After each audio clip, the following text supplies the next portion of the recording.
here just a month or two ago with Ali Silosis. was, yeah, he was there with Cellosis, his other band. Yeah, yeah, which we'll get into. There's a Silosis bit in a few moments. Because of course Josh is on the album. I Yeah. do want to start with though, again, maybe being a bit parochial on this one. How how emotional or overwhelming was it playing Hydro with Slipknot? Oh man, it was honestly it was definitely the highlight of my career. Like, no question. Mostly because my dad was in the crowd and got to see me do that, you know. My dad and my wife were in the crowd and my in-laws were all in the crowd watching us play that venue. I think that was the one of the most nervous I've ever felt on stage because of that reason, because I knew my dad and that were there watching. So because of that, it was for sure a career highlight for me. But obviously, like out within that, just to play that venue was just a dream come true. And obviously, like Slipknot have been one of my favorite bands since I was a kid. If it wasn't for Slipknot, Bleed From Within wouldn't be a band. So to do that tour and to play that venue, and it just felt like a full circle moment. You know, it was a total dream come true. Oh, brilliant. As Right. cliche as that sounds, it really was a total dream come true. The videos that I saw over here, I mean, just because the Hydros, I mean, it was sold out. It's massive. Like to be able to play that like a homecoming show at the biggest Yeah. venue in Glasgow, biggest indoor venue in Glasgow, it would just be the heart would be pounding the whole It way was, through. man. It was terrifying. Like I very, very rarely get nerves before I go on stage now. Like I get them a little bit, but that day, man, I was sick all day. I don't think I ate the whole day before the show. I think my wife forced me to eat a banana before it went on because I hadn't eaten all day because of the nerves. It was brutal, man. It was one of those shows I was just glad to get it over with, even though I was having the time of my life. And it also just felt like the whole city got behind us, you know? It was like there were obviously still so many people there that didn't know who we were. You know, like we're not selling out venues the size of the Hydro in Glasgow, so there was obviously a lot of people that either didn't like us or just didn't know who we were. But as soon as like I started talking and people realised we were Scottish, the whole crowd just started cheering. Like I could barely continue talking after it because they were just so loud. It was unbelievable, man. It was truly, honestly, like one of the most special nights of my life. Oh, that's beautiful. I mean, talking about the a lot of people maybe not knowing that you're Scottish. Like, I mean, I could be wrong on this, but certainly from my recollection growing up, Scottish crowds have a reputation, Glasgow crowds especially. I've been to the Barrowlands a couple of times for Sepultura and White Zombie. That shows how old I am.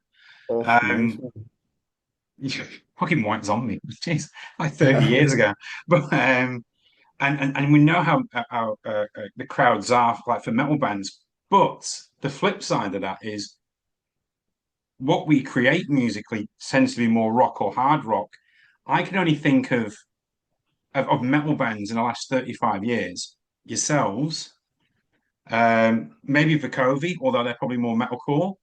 And then I go all the way back to the Almighty. And I don't even know if Ricky Warwick classes himself as Scottish because he's Northern Irish. So why do you think that there isn't Scottish metal bands? There is. There's loads. People just don't know who they are. Like, there's so many, man. Like, there's an amazing band from Glasgow called Centralia, and they are like straight up metal, like sound like the old Haunted, like really amazing. There's an amazing death metal band called Scordatura, who have like toured America and stuff. You know, there's like so many good bands. I just don't think they've broke through yet into the sort of international market. But there is so many great bands. We've actually got some plans like in the future if we can get to a point, you know, where we're selling out decent sized venues on our own without relying on support bands. We're going to try and take some of those bands out with us, and we've also got big plans to do some stuff in Glasgow, which we'll get loads of them on. So, but obviously I can't really speak about that yet. But there really is, to go back to the point, there really is a lot of amazing Scottish metal bands. Just people just don't know who they are. But my goal is to change that. Good, good. I mean, I don't know if you saw. I mean, Australia's very much a metalcore led country. If we're doing subgenres, and going into an ID just had there about the Scottish bands. I mean, there was the big tour they did in Australia, sorry, in America last year that was like Parkway, Amity, North Lane. Like it was all just Aussie bands. Yeah, yeah, yeah. And the Americans love it. The Americans just love hearing anything that's not fucking American. That's the impression I Exactly. get. Aye. It's true, man. Like, especially, see, when we went over there, like, everyone in America is 1/10 Scottish. Like, everyone tells you, like, dude, I'm 1/10 Scottish. Like, everyone just loves Scotland there. I don't know why, but it's good for us. I mean, I love it. Like, I love it over there. You know, I love going to the States, man. It's one of my favorite places to tour. Like, I know they get quite a bad rep, but it's a great place, man. Yeah, yeah. Well, their president, Yeah. he's half Scottish. No, he's not. Yes. I was waiting for that response. No, no, no, not at all, not at all. All right, I'm let's not going actually to go talk into about the politics, album. but Yeah, let's actually talk about the album. So, yeah, album number seven, it's known as Zenith. When I was reading the blurb before it came through, there was the idea of this is you guys at your creative peak so far. Not to say this is, you may go higher, but the creative peak so far. yeah. What was the vibe like when you were going through the processes of writing and recording? Did you feel that it was this good? First of all, thank you very much. It's nice to say, did you feel it was this good? But I definitely felt like we had something special, you know, when we started hearing some of the songs coming together, like in Place of Your Halo being a standout one, the opening track, Violent Nature. Yeah. I was like so excited by that song from the second that it was written, you know, and some of these songs were written like 3 years ago, and um, yeah, I definitely felt like we had something special. But sort of when you're inside the bubble of the band, you know, and the writing process, and you're seeing every single stage of all the songs on the album coming together, it's sort of hard to have. Well, for me personally, it's sort of hard to have that like view on it. You know, I did think there was something special with some of the songs, but it wasn't until I heard the album in full when it was mixed, I was like, fuck, we have something good here. This is, in my opinion, the best album we've ever done for sure. Like I genuinely, I'm not a liar, and I wouldn't say that just for the sake of selling records or anything. It's just not who I am, but I truly believe that. Like I really, really do. Mm. I mean, the other thing I thought of, and I didn't put this in my review, it's just as it percolates as the days go by.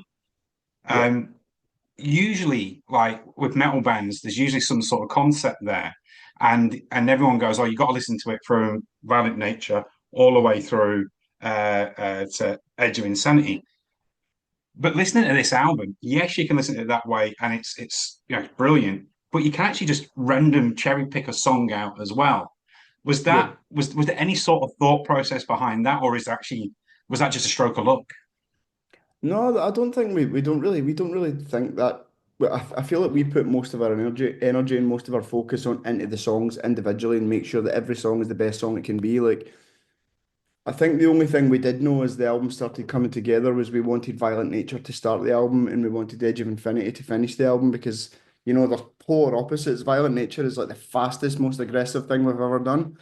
And Edge of Infinity is probably the most like sort of melodic and epic song we've ever done. And I think to have both sides of that spectrum and then have the rest of the album sort of take you on a journey between those two polar opposites.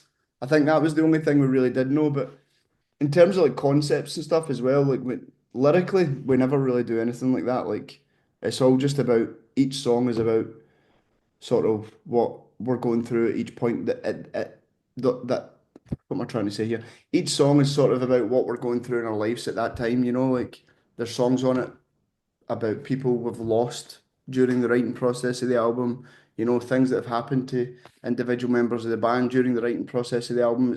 It's always like each album's sort of like a stamp in time of who we were at that point, you know. There's never like a big concept.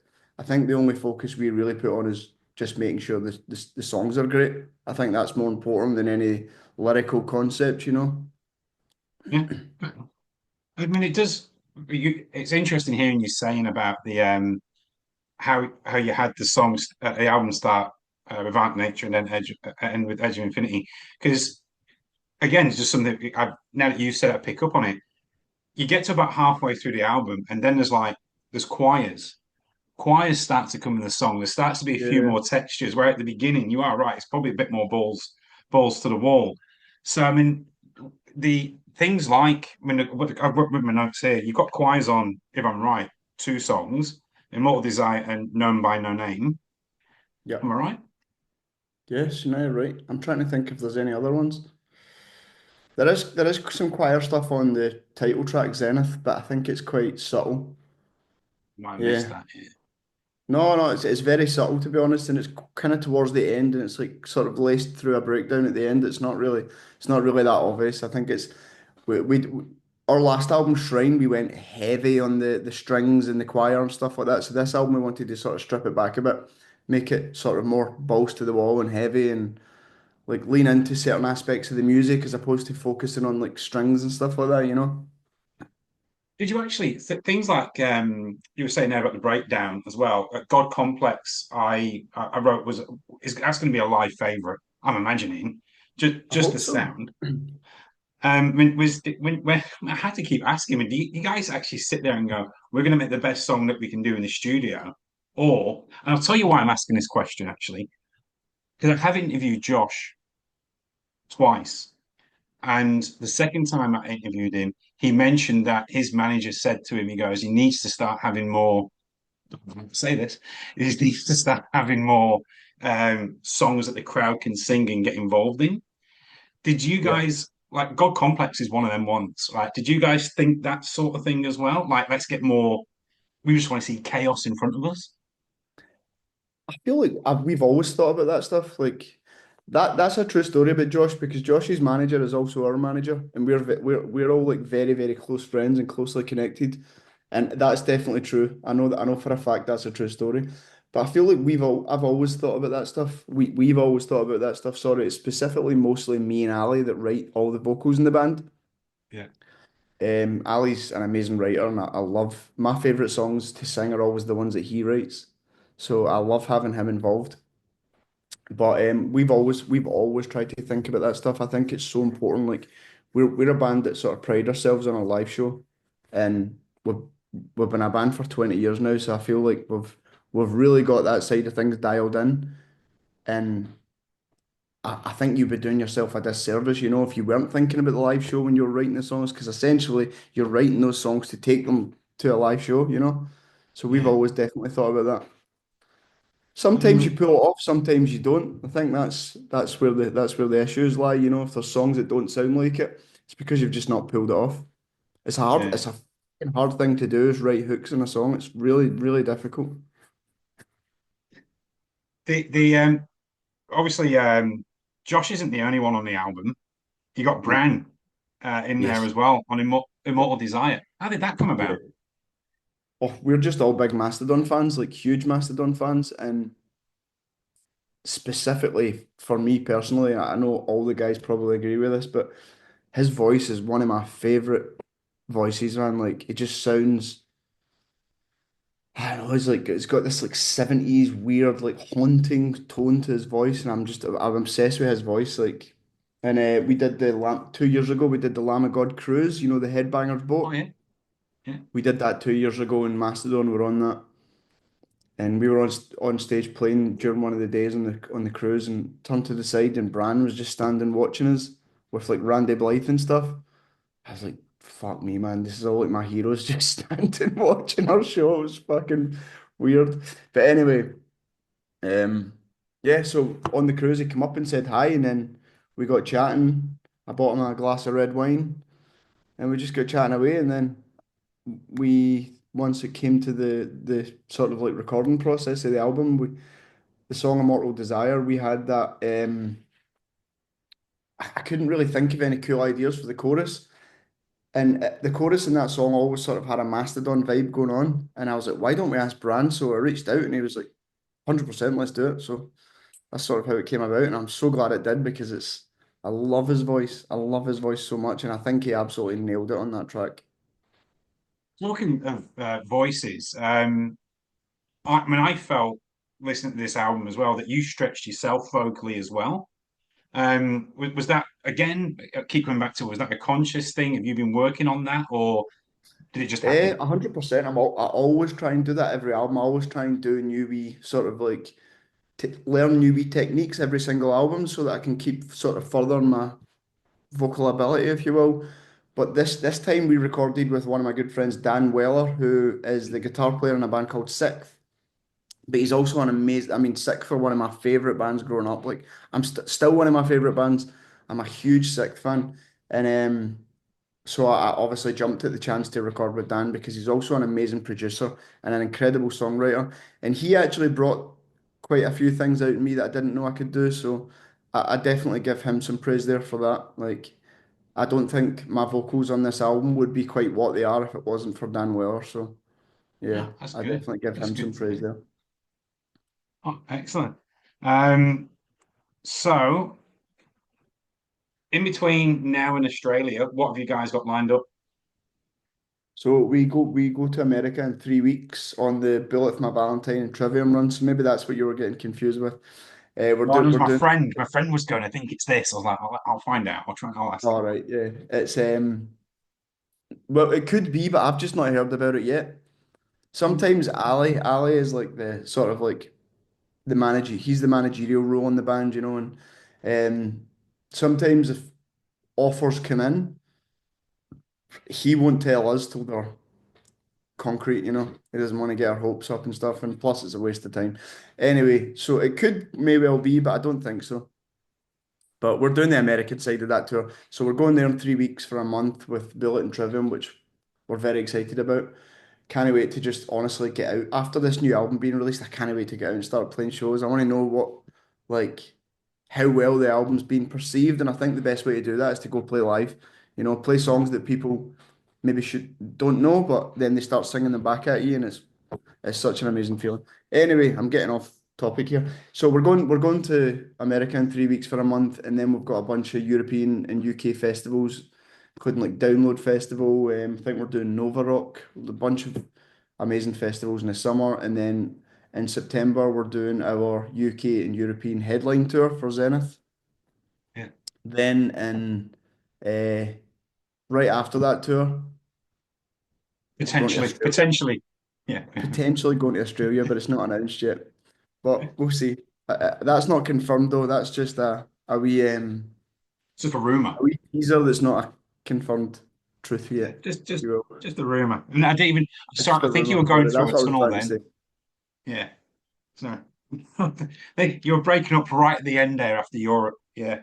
All right. So, Yeah, we're done. well, on that, well, I mean, I'm well aware that you guys are super busy, and I don't know, you've probably got another one after me as well. I do thank you for your time. I do hope to see you guys here soon. I'm in Adelaide, so you better book fucking Adelaide on the tour. It is. Yeah, that'll do. Yeah, that's all I It needed is to on hear. that rumored tour, but I don't know if it's true or not yet. Okay, all right. And yeah, no, as look, you've read my review. I meant every single word of it. It was when I say it was for me the best British album in the last 15 years, best metal album. I'm being really generic in my metal there as well, and not narrowing it into just metal because it's not an album where there's just three or four great tracks and then the rest of it is just fillers. As I mentioned earlier, it's like every single song you can just pick that out and go, that fucking stomps. That's just brilliant. So it was an absolute joy. So thank you very much for allowing me to Oh listen to it man, beforehand as well. thank you so much. That's honestly that's comments like that are make the years you spend writing and recording an album so worthwhile, man. Like that's why you write an album, to hear comments like that. It's not that we want praise, but it's just such a nice feeling to hear that people enjoy something that you've spent so long making. So I appreciate that so much, man. And I thank you so much for your review as well.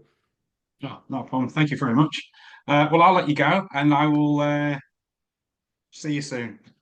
I will see you soon. That's a fact. Sorry, a Take rumor, care, Scott. but That was cool. true. Take it easy, Ian. Nice to meet See you, you, man. buddy. Take it easy. Bye.